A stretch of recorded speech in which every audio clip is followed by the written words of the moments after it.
Hard hitting vlogs. Hello viewers, मैं हूं भाई आपका दोस्त रंजीत सिंह तेवतिया और आप देख रहे हैं हार्ड हिटिंग व्लॉग्स। भाई दोस्तों, जैसा कि आपको पता है कि भाई उत्तर प्रदेश के पहले चरण में 7 तारीख को 58 सीटों पर चुनाव हुआ था, जिसमें 11 जिले शामिल थे। और उसके बाद 14 फरवरी को 9 जिलों की 55 सीटों पर चुनाव हुआ। तो कुल मिलाकर के अब तक 113 सीटों पर चुनाव हो चुका है। आप जानते हैं इसका अंतिम फेज 7 मार्च को है और भाई काउंटिंग की तारीख 10 तारीख है, 10 मार्च।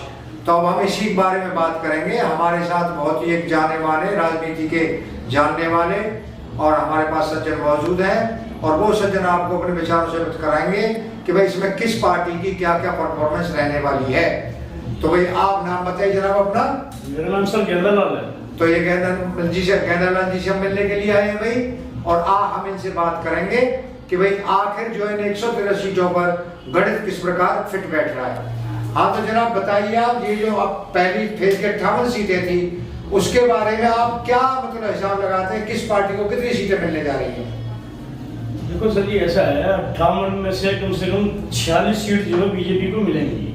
अच्छा, हाँ जी। बाकी जो है विपक्ष लेके जाएगा, मैं बताऊँ आपको। हाँ, विपक्ष में मतलब जो आप इसमें समाजवादी पार्टी की सीटें कितनी मानते हैं? समाजवादी की सीट मान लो 9 सीट मान लो। 9 से 46 और 9 हो गई 55 सीटें, बची 3 सीटें। उन 3 सीटों में बीएसपी और कांग्रेस। बिल्कुल बिल्कुल। अच्छा, फिर दूसरे फेज का जो चुनाव हुआ है अभी 14 फरवरी को समाप्त हुआ है, उसमें 9 जिलों की 55 सीटें थी, जिसमें बताते हैं कि भाई जो समाजवादी पार्टी है उसका थोड़ा सा होल्ड है सीटों पर।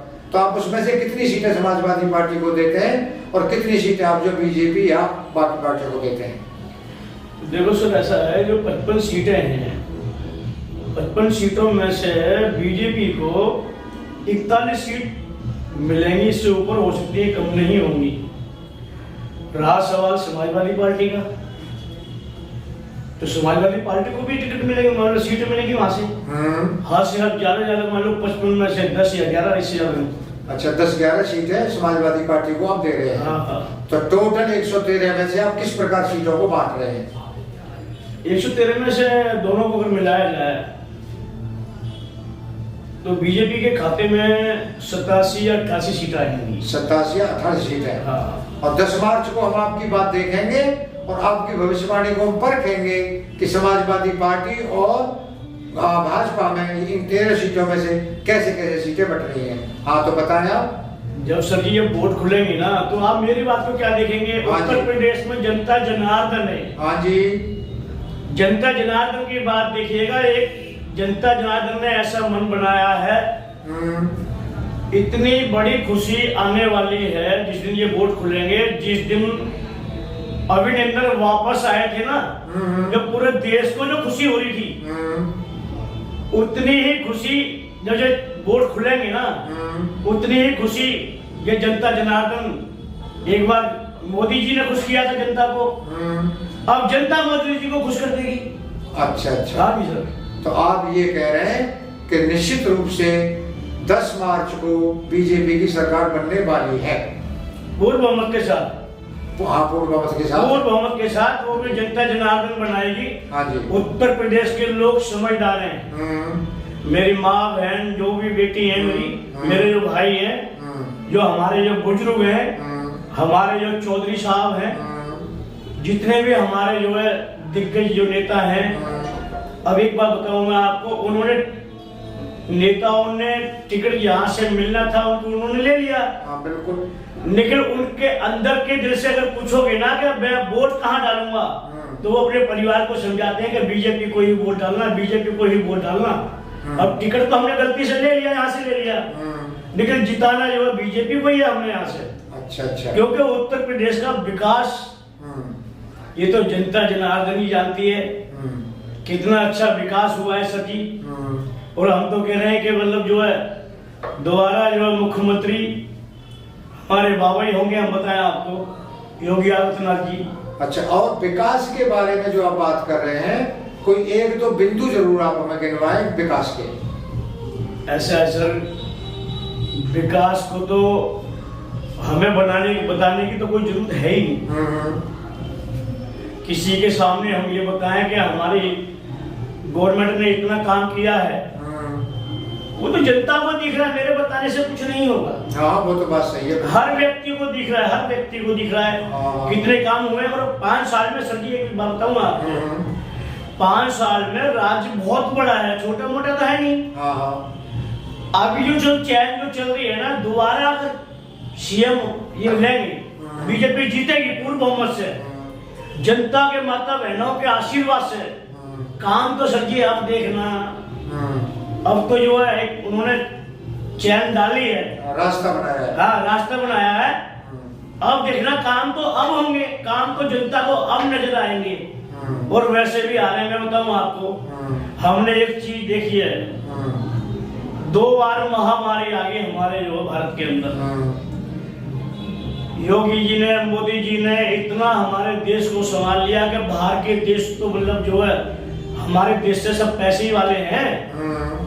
बाहर के देशों के हालात खराब हो गए सर जी, तो हमारे यहाँ तो ये मान के चलो कि बहुत ज्यादा सुधार हुआ है, बहुत ज्यादा। वैसे भी 135 करोड़ का देश है, 135 करोड़ का देश जरूर है, उसको संभालने वाला भी तो व्यक्ति चाहिए। आप वही तो इतनी बड़ी जनसंख्या को, वही तो कह रहा हूँ, संभालने। एक मैं बताऊँ आपको, एक व्यक्ति ऐसा होता है कि जैसे आपने घर में दीपक जला दिया, तो ये तो देखो कि दीपक तो सारे में उजाला देता है ना वो, लेकिन दीपक के नीचे फिर भी अंधेरा रहता है। तो इसी प्रकार से योगी जी आए हुए हैं, मोदी जी आए हुए हैं, जनता के हक में काम करेंगे, जनता को काम पसंद आएगा सारा। सभी ये कहेंगे कि हमने ये सरकार दोबारा लाकर बहुत अच्छा काम किया है। इतने लोग खुश होंगे, इतने लोग खुश होंगे, इतनी मेरी माँ बहन खुश होंगी। हमारी माँ बहन तो ये कहती हैं कि मतलब जो है भैया जब हमारे लड़कों का काम छूट गया, वो लड़के घर पे आगे वापस काम धंधा लगा नहीं, मेरा आदमी भी घर पे वापस आ गया, उनका भी काम नहीं लगा जी। इसी गवर्नमेंट ने साथ दिया है जी हमारे को, तो हम बताएं आपको। अच्छा, एक बिंदु पर मैं आपसे बात करना चाहूंगा कि मोदी जी कल परसों जब कासगंज में तो उन्होंने भाषण किया था, तो उन्होंने जो है एक 3 तलाक का मुद्दा और एक मुद्दा ये भी उठाया था कि जो मुस्लिम माँ बहनें हैं उनकी कॉलेज में और स्कूलों में उनकी संख्या निरंतर बढ़ रही है। और वो कह रहे थे कि भाई मैं भी जो है जो हिंदू मुस्लिम जो मुस्लिम यानी बहनें और माएँ हैं वो भी बहुत खुश हैं कि इस तरह से उनकी संख्या बढ़ रही है कॉलेजों में, और वो भी अच्छी तरह से अपनी शिक्षा ग्रहण कर रही हैं। आप क्या कहना चाहेंगे, क्या उनका टारगेट मुस्लिम बहनें और माएँ थी? मैं तो ये सभी मुस्लिम बहनों के लिए, बेटियों के लिए सभी शिक्षा ये दूंगा कि जिस तरीके से पढ़ाई होती है खूब मन लगाकर पढ़ो आप, और अच्छा से अच्छा करने की सोचो इस सरकार के अंदर। एक पहल करें मेरी बहन बेटी कि हमने इस प्रकार से देखो, हम जो देश की जो शान बना रहे हैं, हमारी बहन बेटी की शान नहीं होकर बनाता है देश की शान जो है हमारे जो है बहन बेटी बनाती है, बेटे बनाते हैं। सबसे ज्यादा तो आजकल बेटियां हैं। हाँ बिल्कुल, सबसे हर कदम में ऐसा कौन सा है फ्रंट पे इस समय सर जी, मैं कह रहा हूँ आज के ऐसा कौन सा काम है जो बेटी नहीं कर सकती।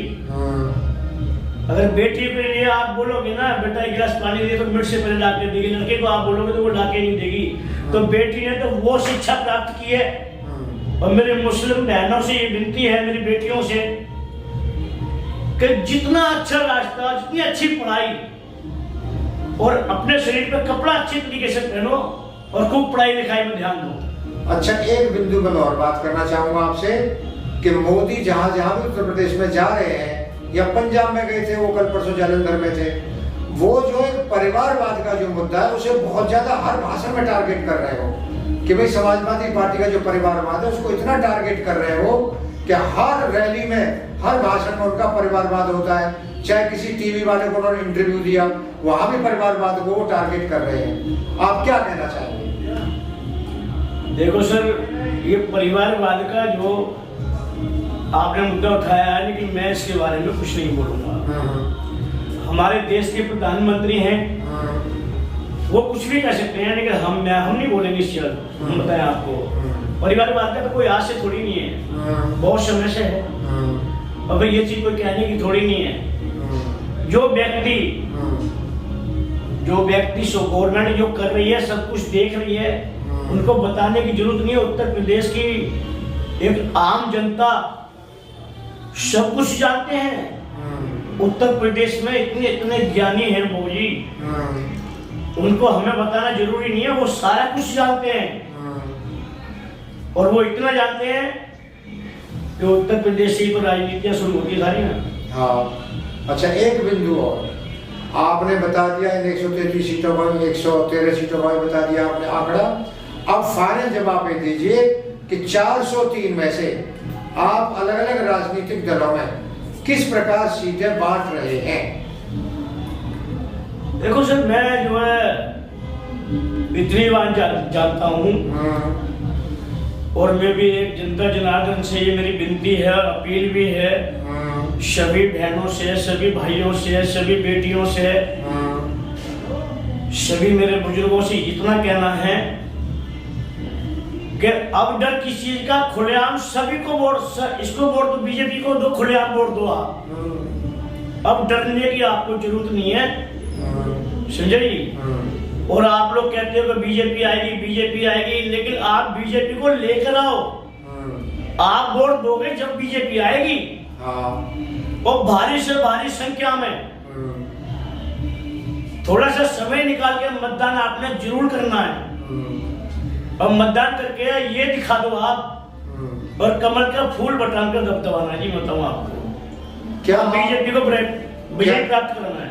क्या आपको ऐसा लगता है कि महिलाओं का वोट प्रतिशत ज्यादा है और महिलाओं का जो वोट परसेंटेज है बीजेपी के फेवर में वो थोड़ा सा पुरुषों के मुकाबले ज्यादा है, ऐसी कुछ रिपोर्ट से आ रही है? ऐसा है सर, जो उत्तर प्रदेश की जो मेरी माँ बहन है ना, और जो मेरी बेटियां हैं, जो मेरे भाई हैं, जो हमारे बुजुर्ग हैं, हमारे जो साथी हैं, वो उत्तर प्रदेशों के दुखों को अच्छे तरीके से जानती हैं।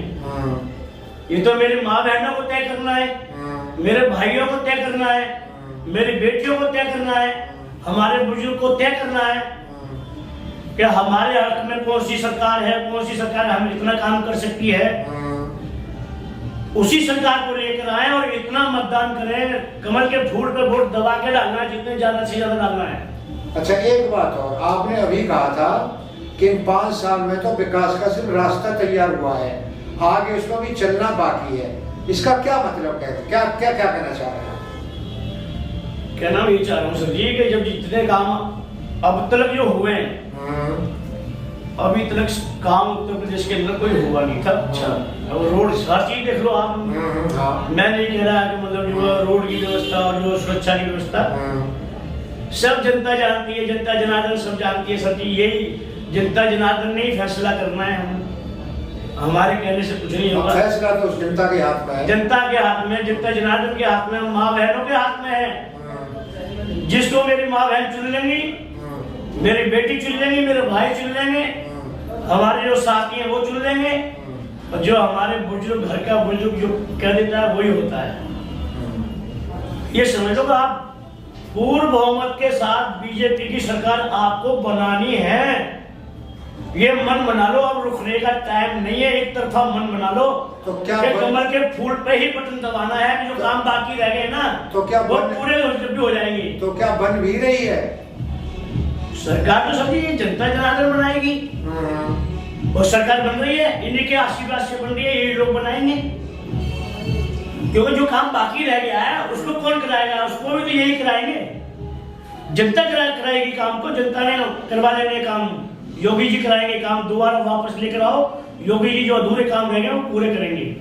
अच्छा तो भाई दोस्तों, आपने छोटा सा इंटरव्यू देखा, श्रीमान गैंदामल जी ने अपने विचार रखे इसमें, और उनका पूरा विश्वास है कि बीजेपी की सरकार बनकर रहेगी, और जनता जनार्दन के ऊपर है कि वो किस प्रकार योगी सरकार को दोबारा लाते हैं और इन विकास के कार्यों को जारी रखते हैं। आप लोगों का बहुत बहुत धन्यवाद भाई। आप चैनल को सब्सक्राइब करें, और भाई ज्यादा से ज्यादा वीडियो को लाइक करें, और भाई ज्यादा से ज्यादा वीडियो को शेयर करें। आप लोगों का बहुत बहुत धन्यवाद। Thank you very much.